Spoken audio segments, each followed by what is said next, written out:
Allahu Allahu Allahu Allah Allahu Allahu Allahu Allah Allahu Allahu Allahu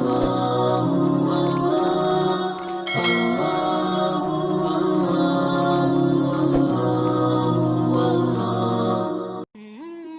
Assalamualaikum warahmatullahi wabarakatuh. Bersyukur kepada Allah dengan mengucapkan Alhamdulillah dan bersolawat kepada junjungan kita Nabi besar, Nabi Agung Sayyidina wa Maulana Muhammad dengan ucapan Allahumma sholli ala Sayyidina wa Maulana Muhammad. Dimanapun Anda berada, semoga selalu dalam genangan rahmat Allah. Amin ya rabbal alamin. Mudah-mudahan kita semua dipanjangkan umur kita, sehatkan badan kita, dilapangkan rezeki kita, dimudahkan segala urusan kita, dikabulkan semua hajat-hajat kita, wa hajatid dunya bil maisarah, wa hajatil akhirah bil maghfirah. Amin amin ya rabbal alamin. Hamzah bin Abdul Muthalib, paman Nabi yang satu ini, dikenal luas di masyarakat Arab sebagai pemuda cerdas dan pemberani. Ketangkasannya dalam bermain pedang dan kuda dikenal luas di masyarakat Quraisy Mekah, bahkan di kalangan suku-suku Arab sekitar Mekah. Ia senang menyendiri dan berburu di padang pasir. Oleh karenanya ia sering menjadi incaran kejahatan di padang pasir yang sepi. Serahkan apa yang kau dapat. Mungkin dia ingin melawan. Akan lebih adil jika kita bagi dua saja. Tapi jika disebut namanya, siapapun dan berapa jumlah orang yang berniat jahat terhadap dirinya, pasti akan tunggang langgang menghindarinya. Rasakan serangan Hamzah bin Abdul Muthalib. Nama Hamzah bin Abdul Muthalib semakin bersinar ketika saat berburu ia berhasil membunuh seekor singa. Tubuhnya dikuliti dan diletakkan di pelana kuda. Maka saat memasuki kota Mekah, penduduk Mekah semakin mengaguninya, hingga ia disebut sebagai Soyad al-Wusuf atau sang pemburu singa. Sebagai putra Abdul Muthalib, Hamzah demikian peduli terhadap nasib keponakan tercintanya, Muhammad sallallahu alaihi wasallam. Sejak kecil, Hamzah sudah mengenal dekat sifat Muhammad sallallahu alaihi wasallam. Kejujuran dan keluhuran budi keponakannya itu selalu membuatnya takjub dan bersimpati. Ia sangat paham dengan Muhammad sallallahu alaihi wasallam sejak kecil, karena umurnya hanya terpaut 2 tahun. Maka sejak Muhammad mulai menyeru pada Islam di usianya 40 tahun dan mendapat kejaman dan ancaman Quraisy, Hamzah bin Abdul Muthalib selalu membela dengan sepenuh hati. Dengarkan baik-baik apa yang akan aku lakukan ini sebelum ada yang bicara. Demi Tuhan, siapa yang mengganggu kakakku Abu Thalib dan keponakanku Muhammad, akan aku buat mereka marah dan tak sanggup menghadapiku. Andai saja tidak dicegah Abu Thalib kakaknya sendiri, Hamzah yang sangat ditakuti Quraisy sudah meluruskan pedang, menyerang siapa saja yang menyakiti Muhammad sallallahu alaihi wasallam. Bagiku tidak ada jalan lain bagi mereka selain dengan pedang. Aku bersumpah, siapa yang berani menyentuh Muhammad pasti berhadapan denganku, dan tidak akan ada satupun yang lolos dariku. Jangan begitu, tidak dengan cara kekerasan, wahai Hamzah, tapi menghadapi Quraisy dengan cara yang lembut. Aku khawatir mereka membalas dendam pada kaum muslimin lemah. Tapi jika mereka ingin menyakiti Muhammad, kita tekan mereka dengan kekuatan senjata. Apa yang kita lakukan, wahai kakakku Abu Thalib? Padahal kita punya kekuatan yang hebat. Tenanglah, wahai Hamzah. Saat kaum Quraisy mengancam siapa saja untuk memeluk Islam, Hamzah justru tampil melindunginya bersama kakak-kakaknya. seperti Abu Thalib dan Abbas bin Abdul Muthalib.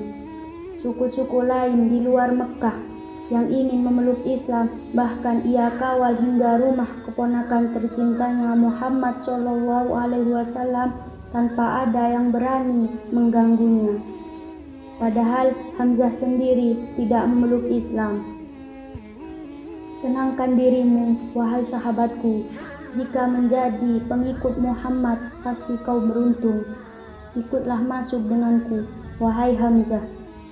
Namun begitu, saat ia mendengar ayat Al-Quran, ia tertegun dan hatinya yang keras itu mencair.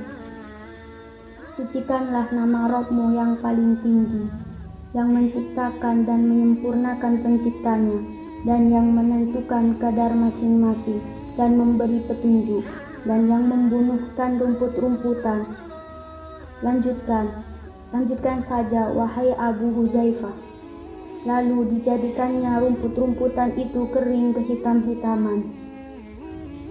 Ia begitu terpikat dengan untaian Al-Quran yang lama-kelamaan ia yakini bukan dari untaian buatan manusia. Kaum Quraisy yang tidak bisa menyentuh Muhammad kemudian melampiaskan amarah mereka pada pengikut Muhammad yang lemah. Kaum mukmin yang berasal dari budak dan kaum miskin Mekah. Hamzah bin Abdul Muthalib semakin geram. Ia tak bisa membela kaum lemah pengikut Muhammad SAW karena tidak memiliki hubungan kekerabatan dengan mereka. Ia baru bisa bertindak jika Muhammad sang keponakan sendiri yang disakiti. Ketahuilah, wahai kakakku Abu Thalib, kaum Quraisy tidak berani mendekati Muhammad, tapi mereka tidak takut dengan kaum muslimin lemah. Kenapa kau menyakiti Muhammad, wahai saudaraku? Ini akan memicu kemarahan Bani Hashim. Perbuatanmu sangat ceroboh sekali. Hingga suatu ketika Abu Jahal yang paling membenci Nabi tak kuasa menahan diri ketika mencaci dan menyakiti Muhammad SAW. Tapi Muhammad melarang keluarganya bertindak. Barangkali mereka takut. Keluarga Bani Hashim tidak pernah merasa takut. Kalau begitu, mana mereka? Di mana mereka? Awas, Hamzah datang. Mendengar perlakuan Abu Jahal, Hamzah bin Abdul Muthalib yang baru tiba dari berburu begitu marah dan langsung menuju Darun Nadwah, tempat berkumpulnya kaum Quraisy. Hamzah langsung menghampiri Abu Jahal dan memukulnya bertubi-tubi dengan busurnya hingga tersungkur dan berdarah. Aku menganut agamanya. Kata-kata dia adalah kata-kataku juga. Rasakan pembalasan dari keluargaku. Seluruh petinggi Quraisy terkejut dengan keberanian Hamzah.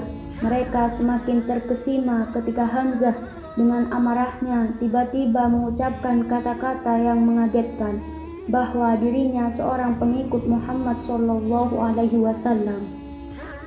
Aku bersaksi tiada Tuhan selain Allah, dan aku bersaksi bahwa Muhammad adalah utusan Allah. Inilah peristiwa Islam yang pamannya Nabi, seorang pemburu singa, Hamzah bin Abdul Muthalib, kabilah Abdi Syam, keluarga besar Abu Jahal, segera bertindak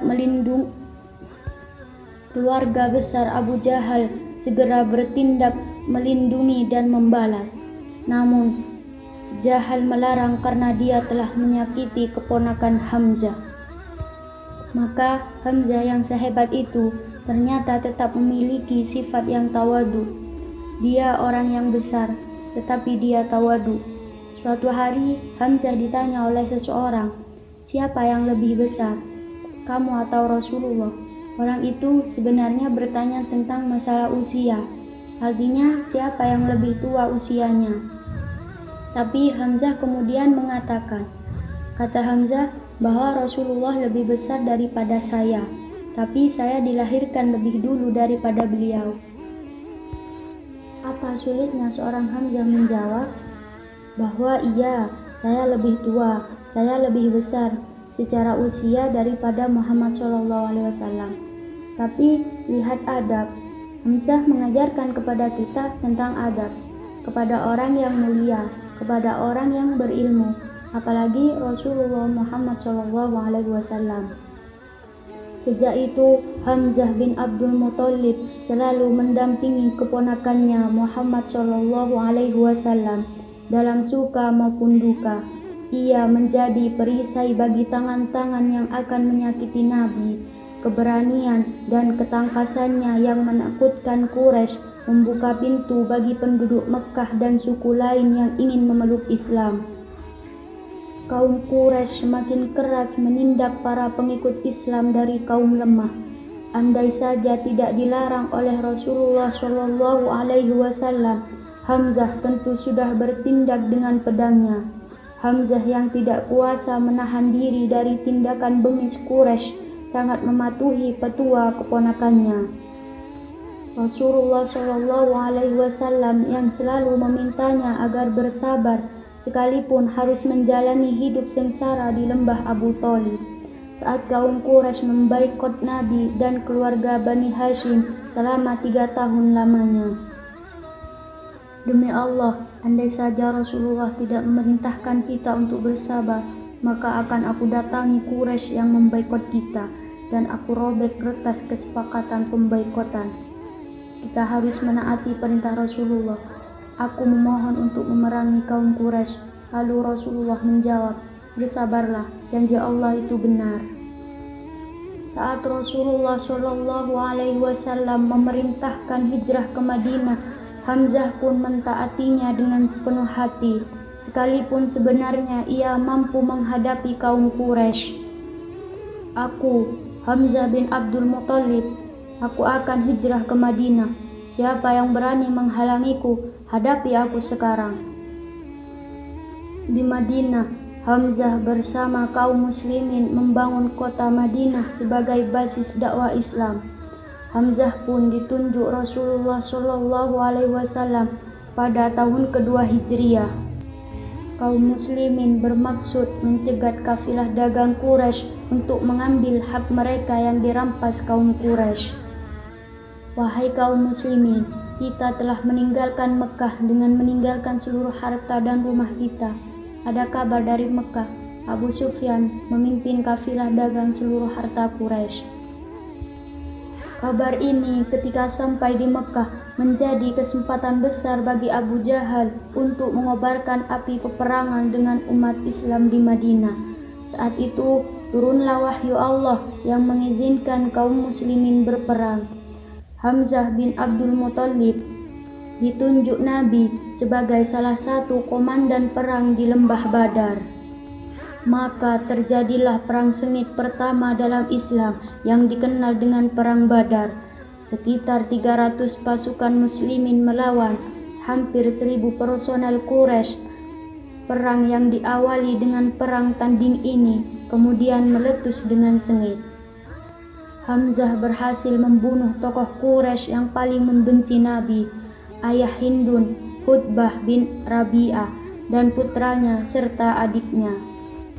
Hingga akhirnya kaum muslimin berhasil memenangkan perang Badar secara kilang gemilang. Hamzah bin Abdul Muthalib menjadi pahlawan perang Badar. Ia tidak lagi disebut sang pemburu singa, kini ia dijuluki singa Allah dan Rasulnya karena kegigihannya membela agama Allah dan Rasulnya. Perang Badar menorehkan kesedihan bagi kaum Quraisy di Mekah. Nama Hamzah disebut-sebut sebagai biang dari kemalangan kaum Quraisy. Aroma dendam merebak di Mekah. Hindun, istri Abu Sufyan, bertekad membalas dendam atas kematian ayahnya, Utbah bin Rabi'ah, paman dan adiknya. Aku akan balas dendam padamu, wahai Muhammad. Aku akan balas dendam padamu, wahai Hamzah. Dendam kaum Quraisy baru terlaksana setahun kemudian, tepatnya tahun 3 Hijriah. Kaum Quraisy, pimpinan Abu Sufyan, berhasil menghimpun sekitar 3.000 pasukan. Mereka bergerak ke Uhud di Madinah. Rasulullah Shallallahu Alaihi Wasallam dan Hamzah bin Abdul Muthalib menjadi sasaran utama kaum Quraisy dalam peperangan ini. Jika kalian maju menghadapi musuh, akan kami berikan pelukan dan kami gelar permadani. Jika kalian mundur, lebih baik kita berpisah untuk selamanya. Wahai kaumku, ayo perangi mereka. Perang berlangsung sengit. Hamzah diserang oleh banyak musuh, tapi dengan gagahnya ia berhasil menumpas satu persatu musuh-musuh Islam. Tidak ada yang bisa mengalahkannya. Sejarah mencatat, tidak kurang dari 30 Quraisy mati di tangannya. Kemenangan sudah diambang pintu. Andai saja para pemanah muslimin yang ditempatkan di Bukit Uhud tidak meninggalkan tempat lantaran tergiur harta rampasan, tentu kaum muslimin memenangi perang ini. Dalam kondisi inilah, tanpa disadari Hamzah, ada seorang bernama Wasi yang diam-diam telah mengincarnya dari kejauhan. Hamzah menjadi bidikan tombak Wasi. Hingga saat sang singa Allah itu lengah, tombak Wasi melesat dan menancap di perut Hamzah bin Abdul Muthalib. Paman tercinta Nabi ini berusaha sekuat tenaga bangkit untuk menyerang Wasi, tapi tombak Wasi begitu dalam melukainya, sehingga hanya beberapa langkah saja Hamzah kemudian tumbang menghembuskan nafas terakhirnya. Kaum muslimin terdesak hingga berlindung di atas bukit Uhud. Rasulullah Shallallahu Alaihi Wasallam sendiri terus diburu hingga terluka parah. Sekitar 70 orang kaum muslimin gugur sebagai syahid. Jasad Hamzah yang terbaring di antara jenazah kaum muslimin lainnya dihampiri Hindun. Dengan dendam menyala dikoyaknya tubuh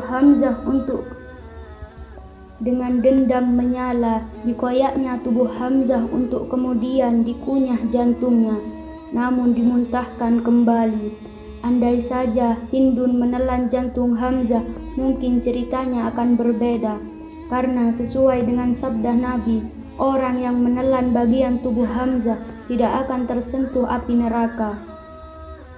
Usai peperangan, Rasulullah Shallallahu Alaihi Wasallam dan para sahabatnya bersama-sama memeriksa jasad dan tubuh para syuhada yang gugur.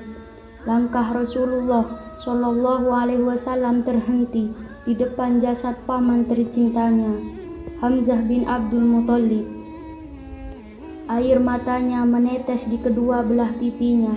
Tidak sedikit pun terlintas di benak beliau bahwa moral bangsa Arab telah merosot sedemikian rupa hingga dengan teganya berbuat keji dan kejam terhadap jasad pamannya. Semoga bermanfaat. Wallahu a'lam.